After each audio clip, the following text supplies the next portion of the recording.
Olá, meus queridos amigos. Este é o nosso vídeo de número 7, em que estamos trabalhando uma série chamada Família e Homossexualidade. E neste vídeo de hoje, nós queremos trabalhar um pouco qual deve ser a nossa posição, a nossa relação com aqueles que são gays, aqueles que são homossexuais. Como devemos agir em relação a eles? Devemos ficar como cristãos o tempo todo dizendo: vocês estão errados, vocês são grandes pecadores, vocês vão para o inferno, vocês são pessoas que Deus odeia, que Deus abomina. É essa a nossa relação com eles? Ou é uma relação de acolhimento, é uma relação de falar e ouvir, é uma relação de amor, é uma relação de respeito? Qual deve ser a nossa relação com eles?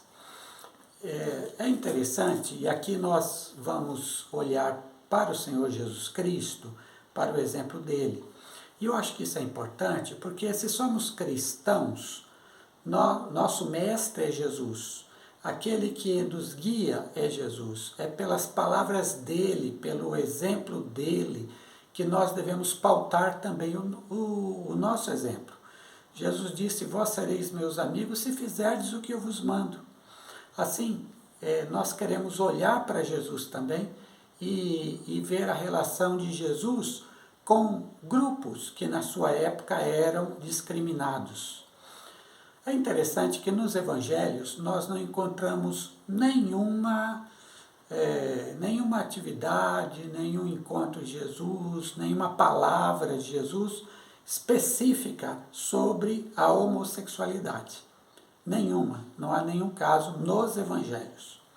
Mas tem casos com outros grupos e em relação a esses nós queremos fazer uma comparação, porque a comparação é devida. Esses outros grupos eram os publicanos. Publicanos eram cobradores de impostos, judeus, que cobravam impostos de judeus para dar aos dominadores romanos.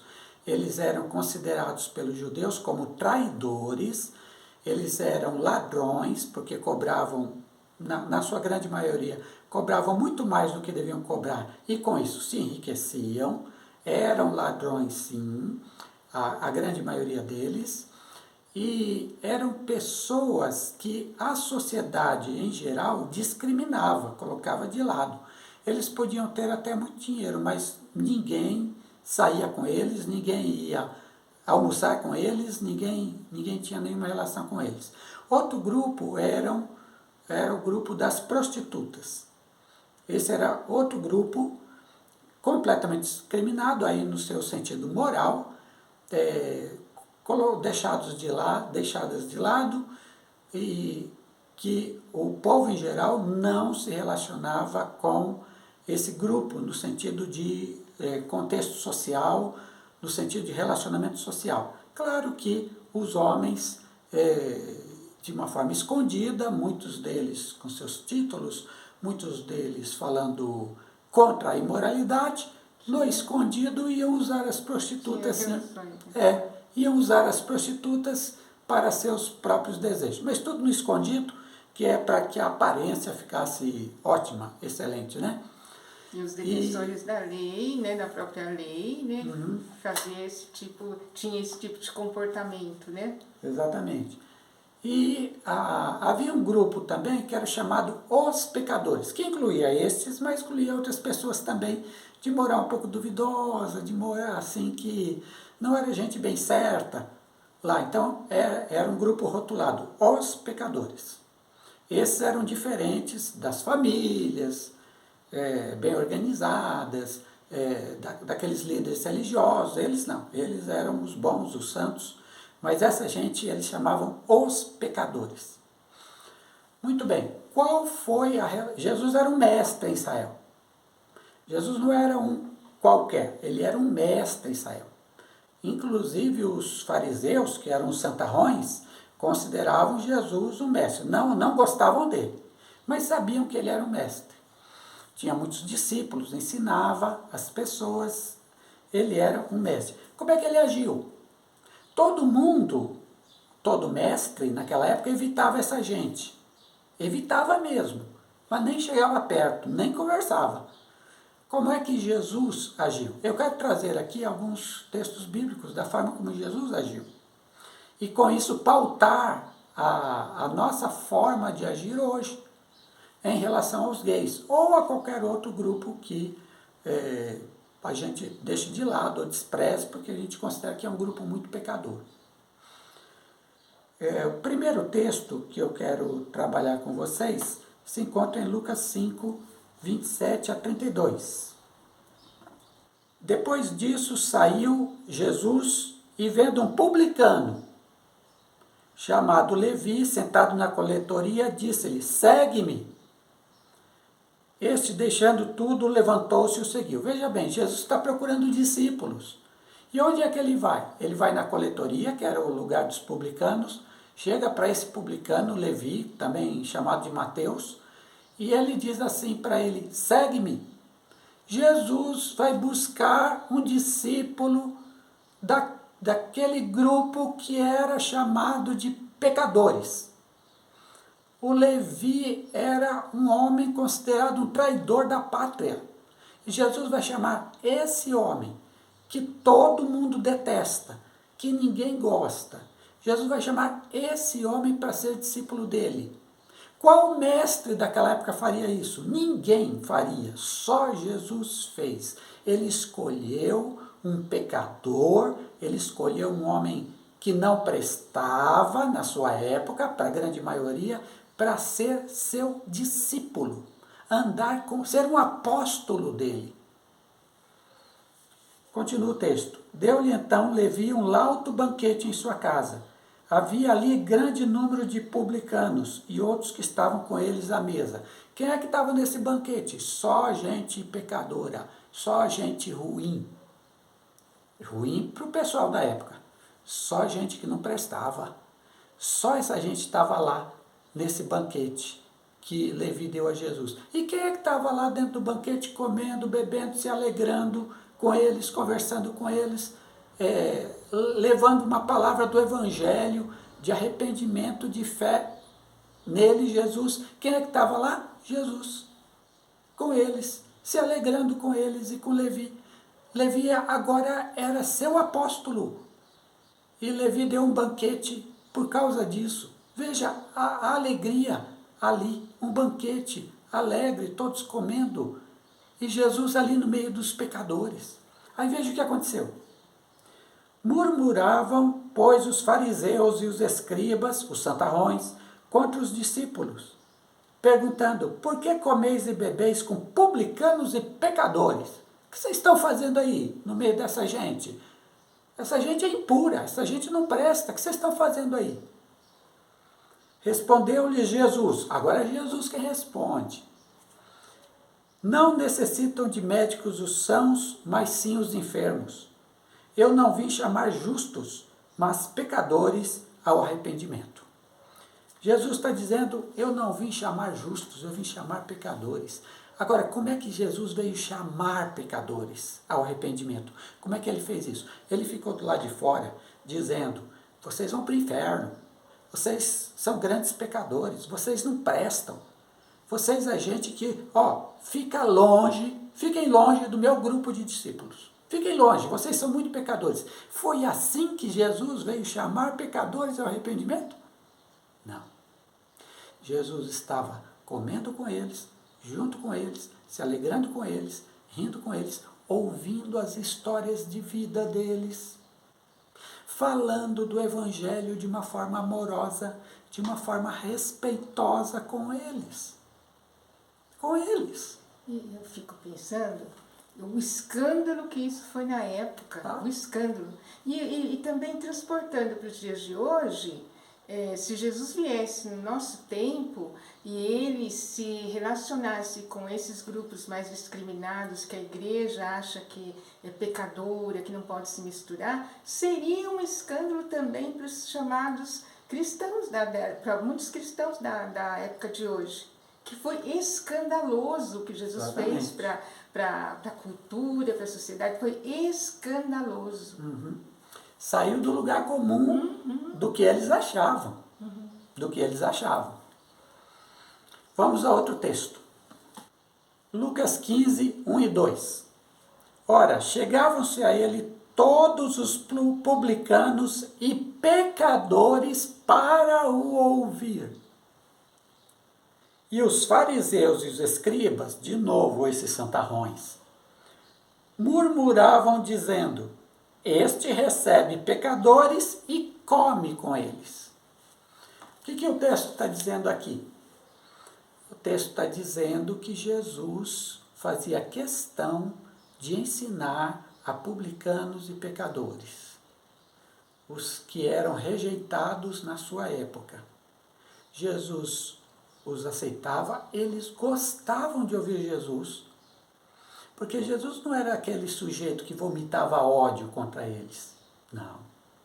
Jesus tratava com amor, Jesus tratava com respeito, Jesus gostava da presença deles.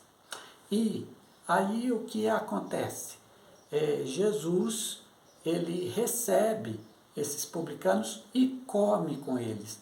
Na Bíblia, comer com alguém é o ato de maior amizade, de maior relacionamento com alguém. Significa dizer, você é meu amigo.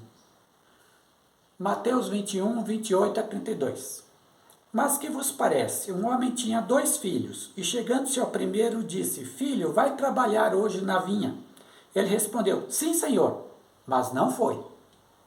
Chegando-se então ao segundo, falou-lhe de igual modo. Respondeu-lhe este, não quero. Mas depois, arrependendo-se, foi. Qual dos 2 fez a vontade do pai? Disseram eles, o segundo. Aquele que disse que não ia, mas depois foi.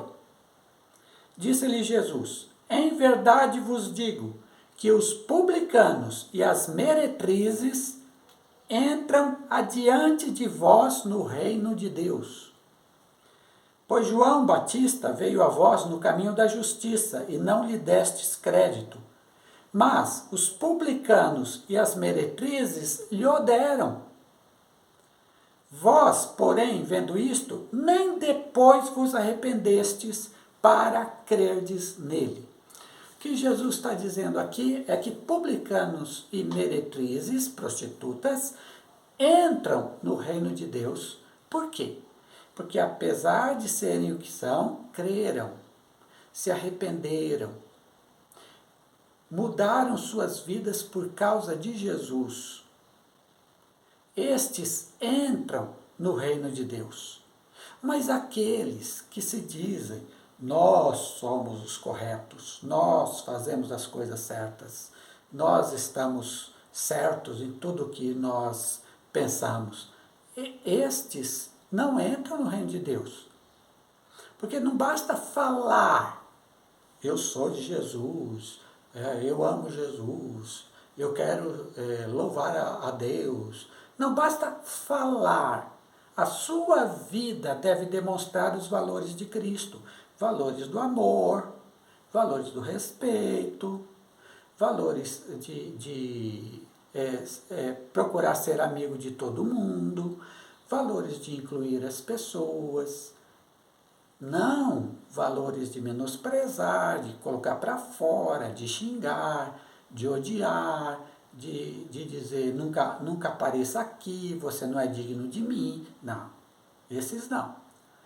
Então, quem faz a vontade de Jesus é quem vive os seus valores. Não é aqueles que ficam levantando as mãos, glória a Deus, mas odeiam as pessoas. Não. Aqueles que estão juntos. Quarto e último texto aqui da minha parte é o texto da mulher samaritana. Eu não vou ler porque é muito grande, mas creio que vocês conhecem a história. Jesus vai para Samaria e lá senta-se num poço, ele está com sede, ele não tem com o que pegar água, os apóstolos vão comprar comida, então não estão ali, está Jesus sozinho, chega uma mulher samaritana. Então veja bem, no contexto da época, primeiro, nenhum judeu, e principalmente se fosse o mestre, nenhum mestre judeu, como Jesus era, conversava com mulheres. Porque eles discriminavam as mulheres. Mulheres era ser de segunda classe, naquela época. Segunda, terceira, né? Por aí vai. Então, nenhum mestre conversava com mulheres. Jesus conversou com aquela mulher. Segundo, nenhum mestre judeu, como Jesus era, conversava com samaritanos. Os samaritanos eram odiados pelos judeus e pelos mestres judeus. Os mestres judeus ensinavam a odiar os samaritanos. Os samaritanos, para eles, era gente que não prestava. Gente ímpia. Jesus sabe que ela é samaritana, Jesus conversa com ela. Outra coisa, no curso da conversa, ela vai falar um pouco acerca de si, e Jesus é quem diz para ela: tiveste 5 maridos, e o que agora tens não é teu. Ou seja, Jesus sabia de antemão que aquela mulher era uma mulher de moral duvidosa, de moral ruim. Qualquer mestre judeu, mas jamais conversaria com uma mulher assim. Jamais ouviria que uma mulher como essa teria a lhe dizer. Mas aí Jesus começa todo um diálogo, e ele inicia pedindo água, e a partir daí ele vai desenvolver uma conversa em que ele vai, preste atenção, respeitar aquela mulher, amar aquela mulher, falar dele, que é o Messias, o Salvador, para aquela mulher, fazer aquela mulher promessas de salvação. Se você crer, você receberá água viva no seu interior. Ele vai fazer as promessas de salvação e essa mulher vai crer. E outra coisa, essa mulher vai crer e vai chamar toda a cidade para ouvi-lo e toda a cidade vai crer nele. Veja, porque Jesus não rejeitou quem todo mundo rejeitava na época dele. Mas Jesus acolheu. Jesus recebeu aquela mulher, Jesus amou aquela mulher. Jesus passou por cima de tudo quanto era preconceito, gente. Que a religião, o judaísmo da sua época falava. O judaísmo não aceitava conversa com mulher, não aceitava conversa com samaritano. Jesus passou por cima de tudo isso para alcançar o coração daquela mulher e para fazer com que ela tivesse a salvação, porque ela creu em Jesus Cristo como Messias, como Salvador. É essa atitude que nós achamos que devemos ter hoje em relação aos gays. É essa atitude, a atitude de Jesus. De Jesus. Se você diz, é pecado o que eles fazem. Se você diz, não é pecado. Não importa. Importa que você chega junto. Importa que você respeite. Importa que você ame. Importa que, como Jesus, você esteja disposto a ouvir a história de vida deles. Importa que, como Jesus fez, você diga a eles: olha, em Cristo você pode ter nova vida para você. Em Cristo você é aceito por Deus. Como você é aceito por Deus para a salvação.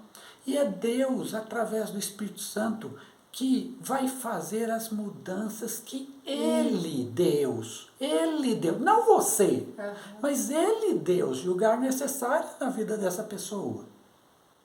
E o Espírito Santo é poderoso para fazer essas mudanças que Deus quer fazer. Não você, nem sua religião, nem seu pensamento religioso, mas Deus, Jesus é quem faz isso. Mas essa pessoa é aceita por Deus. Deus recebe pecadores. Paulo diz que Deus justifica os ímpios.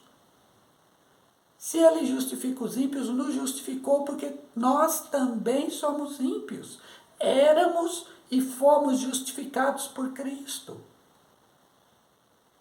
Assim, a atitude que hoje devemos ter para com os gays, nós acreditamos, não é ficar o tempo todo odiando os gays, rejeitando, botando para fora, falando mal, dizendo para eles, vai para o inferno, dizendo para eles, vocês não prestam, dizendo para eles, que tipo de gente é vocês, gente horrorosa. Ou então falando assim, eu aceito, só que no meu meio não. Você uma nem hipocrisia terrível. Você nem entra na minha igreja, você nem não vai almoçar com a minha família. Isso não, jamais. Gente, o que Jesus nos ensinou é acolher e amar. Se alguma mudança há de ser feita, ela será feita pelo Espírito Santo de Deus. Não por minhas regras, não porque eu dito que a pessoa deve ser desse jeito, mas pelo Espírito Santo de Deus. A mim compete agir como Jesus, amar, acolher, querer bem, levar o Evangelho e dizer, Deus ama você. Deus ama você. Ou não é verdade isso? Deus ama você. E para mim, essa história da mulher samaritana é a mais escandalosa. Eu acho isso bárbaro de Jesus. Porque em todas essas condições, né, em que ela se encontrava, o contexto, Jesus foi lá, olha, naturalmente, tranquilamente, né, e se relacionou com uma pessoa que tinha vários critérios aí que a sociedade de rejeição. Foi um escândalo. O que seria se Jesus vivesse hoje como homem, né, hoje aqui entre nós? Com certeza ele ia ter vários amigos gays. Seria um escândalo, né, Watson? Seria um escândalo. Comeria com eles, daria muitas risadas com eles, os ouviria e lhes falaria do Evangelho do Reino de Deus. Com certeza. E quando a gente fala em amor, em acolhimento, a gente ouve muitas pessoas falando, mas e o pecado, né? É interessante, parece que o pecado, a acusação tem que estar no meio, né? E tem que vir primeiro. E tem que vir primeiro. Me faz pensar isso. O que motiva as pessoas pensarem dessa forma, agirem dessa forma, comentar dessa forma. É uma necessidade que tem de acusar o outro, né? De falar que é pecador, de julgar, de acusar, uma necessidade muito grande. Mas isso, Giane, dentro da verdade de que todos somos pecadores. Quer dizer, eu e você, a gente pode não ser gay, mas a gente não comete outros pecados. A gente também não faz outras coisas erradas. E apesar de termos Jesus, a gente não continua fazendo um monte de coisa errada, um monte de pecado ainda. Apesar de termos Jesus no coração, a gente não continua pecando ainda. Tanto é que a gente tem que pedir perdão a Deus tantas vezes. E o próprio fato da pessoa se colocar num lugar de julgador, de acusador, já é um pecado. Já é um pecado. Quem na Bíblia acusa as pessoas diante de Deus? Mas em outro vídeo eu gostaria de falar sobre essa tendência luciferiana que nós temos e não reconhecemos. Né? Se igualar a Deus, querer ser Deus, de julgar, de condenar, né? Mas em outro vídeo. Mas em Mateus 7,12 está escrito o seguinte, assim em tudo façam aos outros o que vocês querem que eles lhe façam, pois esta é a lei e os profetas. Qual é o maior sentimento que nós gostaríamos de receber do outro, se não amor? Toda pessoa tem uma necessidade intrínseca de ser amado. E é isso que nós buscamos nas nossas relações, todas elas, é ser amados, ser compreendidos. Então, se nós gostaríamos que os outros fizessem isso com a gente, deve partir de nós também amar o próximo. E amar aquele que é discriminado, principalmente aquele que é discriminado.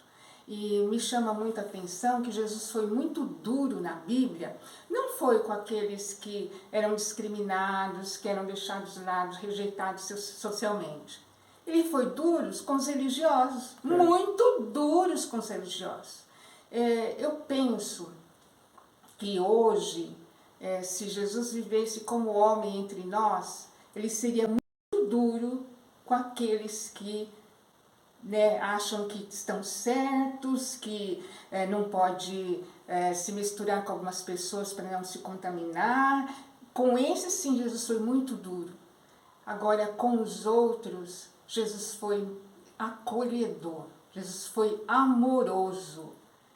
E essa questão de entrar primeiro via pecado, acusando, tem muito a ver com a própria pessoa, com a própria história, e é uma manutenção de algumas neuroses que essa pessoa tem, e ela tem necessidade de mexer no pecado, do outro, exatamente, para esconder o dela. Ela tem necessidade de apontar, ela tem necessidade de mostrar que o outro está errado, para que ela não seja vista em seus pecados, que às vezes nem ela dá conta. Isso é importante pensar. Ouvimos muito falar, não, eu sou fiel à Bíblia, por isso que eu mexo no pecado. Opa! Isso precisa ser repensado.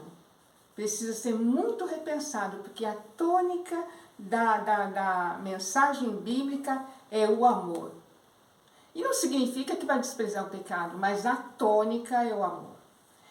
E o que nós podemos fazer para se aproximar ou amar uma pessoa marginalizada, que são várias hoje, mas a gente está trabalhando nessa área da homossexualidade? O que nós podemos fazer para quebrar esse preconceito, para parar de discriminar, para aceitar, para amar? Algo importante, primeiro, é trabalhar dentro de si essa desconstrução do preconceito, de que um homossexual é o próprio pecado em pessoa. Não. Ele é uma pessoa, ele é gente, ele é uma pessoa igual a mim, igual ao Watson, igual a você que está ouvindo, e que sofre. E sofre como nós sofremos por várias questões, nós somos seres angustiados por natureza. Muitas pessoas não percebem isso porque, para tentar sobreviver, vão para vias da superficialidade, não conseguem se olhar profundamente, mas todos nós somos seres angustiados. E olhar essa pessoa como uma pessoa que precisa ser amada, que precisa ser acolhida. Então, olhar como gente, olhar igual a mim, ele é uma pessoa igual.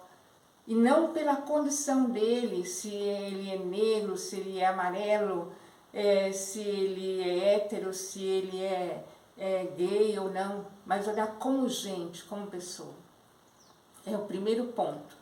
Começar a trabalhar internamente isso e através da palavra. A palavra, se nós formos lermos de forma mais profunda, contextualizada e como um todo na Bíblia, é para isso que ela nos encaminha, para quebrar preconceitos, para ensinar a amar verdadeiramente. Então, trabalhar internamente. Segundo, tente se aproximar de uma pessoa homossexual, não para acusar, não para apontar o dedo, não para transformar. Como o Watson falou, quem transforma alguém, se ele quiser, é Deus. Mas nós queremos nos colocar na posição de Deus, queremos controlar a vida das outras pessoas, queremos mudar as pessoas conforme a nossa referência de ética, né? Do que é certo, do que é errado, do que é bom, do que é ruim, conforme a nossa referência, nós queremos impor para o outro. E dizemos que é evangelho, dizemos que é bíblico. Queremos impor para o outro as nossas verdades e a nossa forma de compreender a verdade.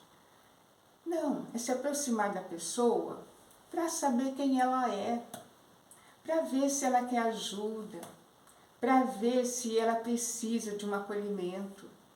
É para aproximar da pessoa, pensando mais na pessoa do que em você ou o seu desejo que tem para ela, mas não pensando em entender essa pessoa. Quem é essa pessoa? Uma das coisas importantes nisso, assim, ouça a história de vida dela. Porque quando você ouvir a história de vida dessa pessoa, você vai sentir empatia e você vai compreender por que ela é gay. Você vai compreender. Então, ouça a história de vida dela. Uhum. E ouvir é estar preparado para até se chocar com alguns conceitos já construídos internamente.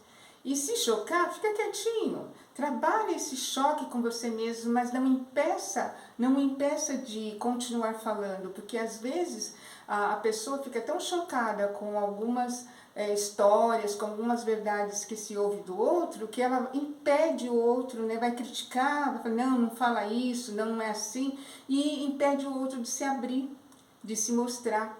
Então, saber ouvir, saber compreender, é deixar o outro falar à vontade. Não o julgue, não critique. Tente compreender o que tem nessa história dela, a dor que ela sente. É tentar entrar na pessoa para amar, não para transformá-la, mas para amar. O amor a prática do amor já é uma pregação do Evangelho. Mas as pessoas acham que transformar a pessoa ou querer julgar a pessoa é a pregação do Evangelho. É um equívoco aí, né? Muito grande. Um equívoco muito, mas muito forte. E se aproximar da pessoa, ao ouvir a pessoa, você vai estar construindo um vínculo onde leva a pessoa a se sentir aceito, onde leva a pessoa a se sentir pertencente a essa relação. E isso dá um conforto emocional e relacional tão grande, que esse é um motor para que a pessoa, se é que ela tem que mudar, muda através da ação de Deus, de Jesus, né? Do Espírito Santo. Mas quando se começa com crítica, julgamento, ou escolhe-se versículos, né, de julgamento, eu acho super interessante isso, a necessidade da pessoa acusar é tão grande que ela seleciona versículos de acusação e não de amor, não de acolhimento. Exatamente. E quando ela chega com esse tipo de versículo, ela só afasta. O caminho é a comunicação. Depois da comunicação, um diálogo, que o diálogo é aquela relação onde é uma troca, onde se ouve sobre assuntos mais profundos da pessoa, e a compreensão da história do outro e a nutrição desse relacionamento. Começar a sair com ela, começar a sair com alguém. Quebra, seja escandaloso como Jesus foi. Vai tomar um café com uma pessoa homossexual, convida. Mas que os outros vão pensar, né? Jesus não estava nem aí, Jesus queria amar, cumprir a missão dele aqui na terra. E se ele fosse pensar que os outros, né? Nossa, que vão dizer de mim e tal, vai amar, vai cumprir o Evangelho, vai tomar um café com ele, vá conversar com ele, bater papo com ele e nutrir essa relação a ponto de que essa pessoa se sinta amada e compreendida. Eu creio que esse é o caminho. Além dessa sugestão de Giane, também quero dar uma outra sugestão para você. A sugestão é a leitura desse livro aqui, olha. Famílias homoafetivas, a insistência em ser feliz, de Lícia Loutran. Desculpa, só antes de você continuar, eu sei que esse título choca, né? Choca muito. Mas leia, com medo mesmo, com medo, com choque, leia. leia e ore, peça ajuda a Deus, mas leia para você começar a entrar um pouco nesse assunto e entre sem medo de ser convencido, né? Entre assim para conhecer e depois fazer uma seleção do que você pensa, né? Tomar uma atitude, decidir a respeito. O livro conta a história de várias famílias homossexuais, todas femininas, e como é a vida delas em família, inclusive com os filhos. Então são famílias que nós temos aqui. Mas o livro conta como as famílias se formaram e como enfrentam o preconceito até hoje. Então é uma sugestão para você. Eu sou o Watson Rocha, sou pastor, esta é Giane Rocha, ela é terapeuta de família, este é o 7º vídeo. Eu convido você a ouvir e ver os outros 6, porque são muito importantes também dentro desta linha que nós estamos adotando aqui sobre família e homossexualidade. Deus abençoe vocês.